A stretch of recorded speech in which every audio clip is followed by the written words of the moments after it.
Jadi tadi dari ini Mas, dari kantor DPKA. oh, Terus langsung ke kantor PSHK ini. ada apa? Ada kegiatan Biasalah ada biasa rapat. riset. Oh, Ya, rapat. Rapat sama kegiatan rutin.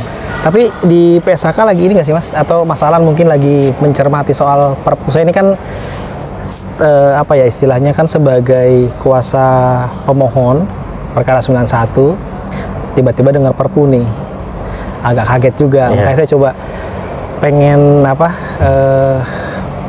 ya melihatlah pendapat teman-teman gitu kan terkait dengan tindakan dari pemerintah mengeluarkan Perpu. Cuma memang saya ke Jogja ini sebenarnya sambil iseng-iseng jalan-jalan.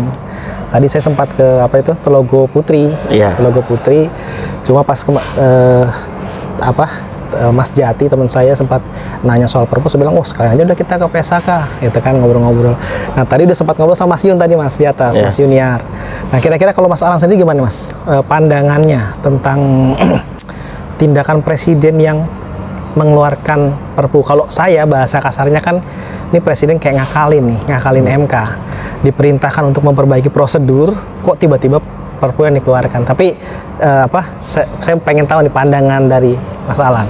Iya, kalau kita melihat putusan MK 91 tahun 2020 yang diputuskan tahun 2021 ya, itu kan sebenarnya mengamanatkan kepada pembentuk undang-undang, dalam hal ini DPR dan pemerintah, untuk memperbaiki Undang-Undang Cipta Kerja.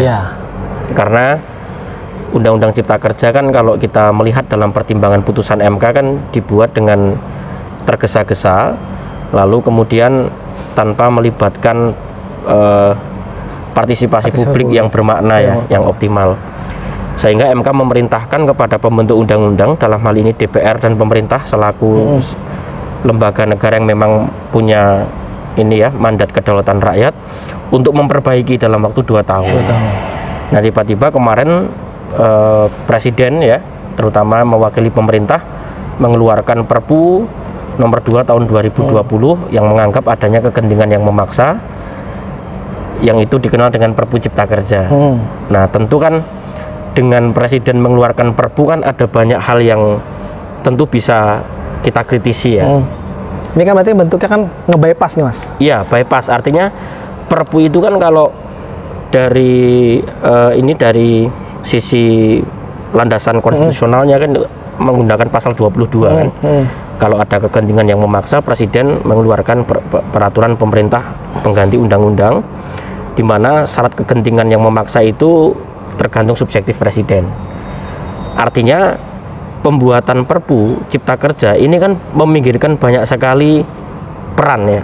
Pertama peran DPR, karena kan DPR bagaimanapun dia merupakan pembentuk undang-undang yang disebutkan oleh MK, juga untuk kemudian memperbaiki bersama dengan pemerintah. Dengan dikeluarkannya Perpu berarti Presiden menyusun sendirian, pemerintah menyusun sendirian, tidak melibatkan. Bukan hanya MK nih ya yang di kalau bahasa saya yang diakalin ya. Iya, DPR juga.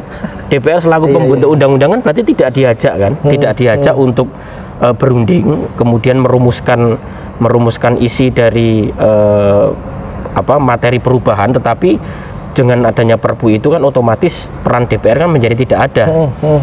Kecuali kalau nanti ya Perpu ini kan akan dibawa ke DPR, itu beda, tapi dalam proses penyusunannya kan tidak melibatkan DPR nih.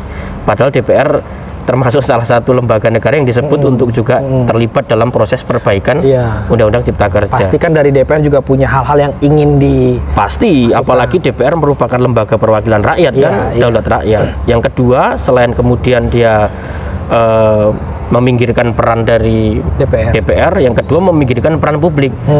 Dalih kegentingan yang memaksa digunakan untuk meminggirkan partisipasi publik yang bermakna, seperti yang dipersyaratkan oleh MK kan. Iya, karena kalau di Perpu itu nggak mungkin, kita aja nggak tahu ya. Nggak tahu. Sedang menyusun Perpu kan. Iya, sedang menyusun Perpu. Yang kemudian menjadi perdebatan itu kan adalah, dulu kan ada ya putusan MK 138 2009 yang terkait dengan adanya syarat kegentingan yang memaksa kan.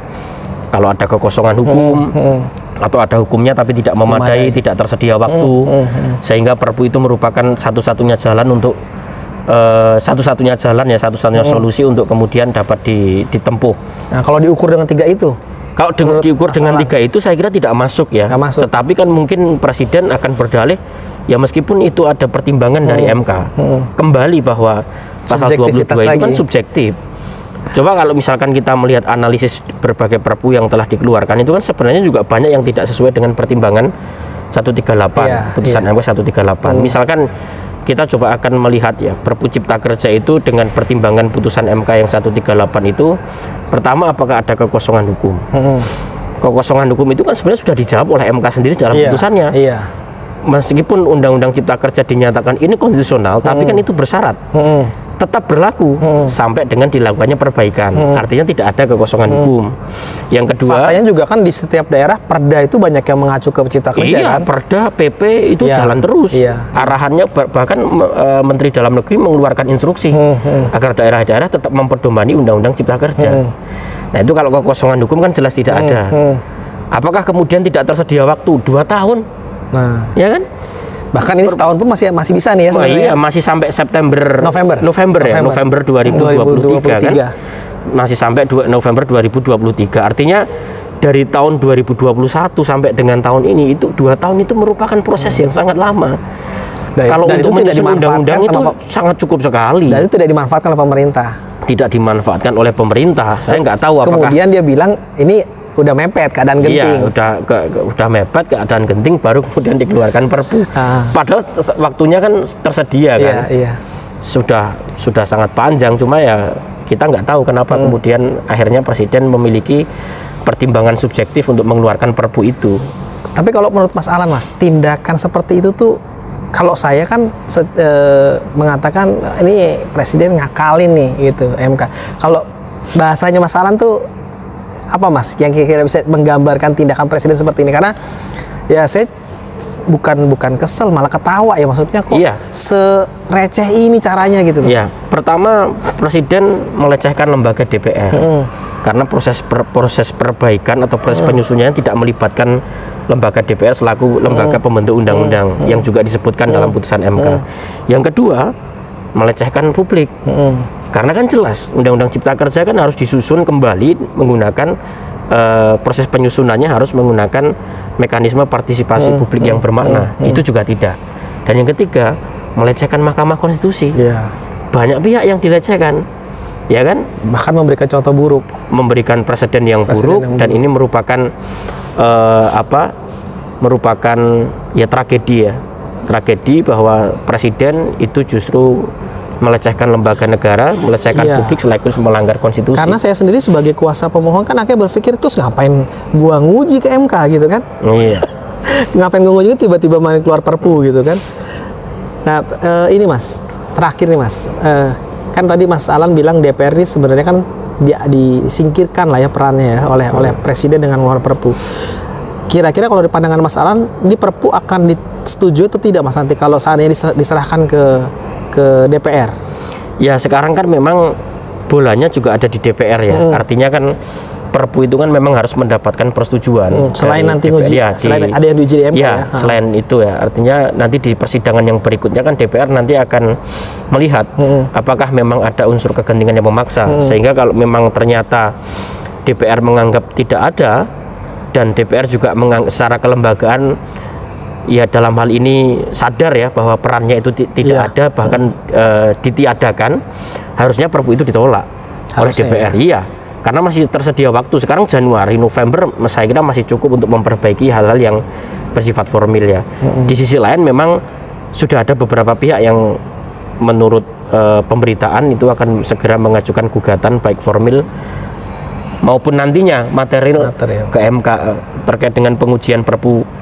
Iya, walaupun Cipta Kerja yang udah begitu diuji Perpunya jadi undang-undang hilang. Akhirnya hilang. Iya, makanya nanti mungkin MK bisa mempertimbangkan bahwa untuk menguji Perpu itu kan memang harus cepat, tidak bisa menggunakan mekanisme yang seperti biasanya kan? Iya, memang benar.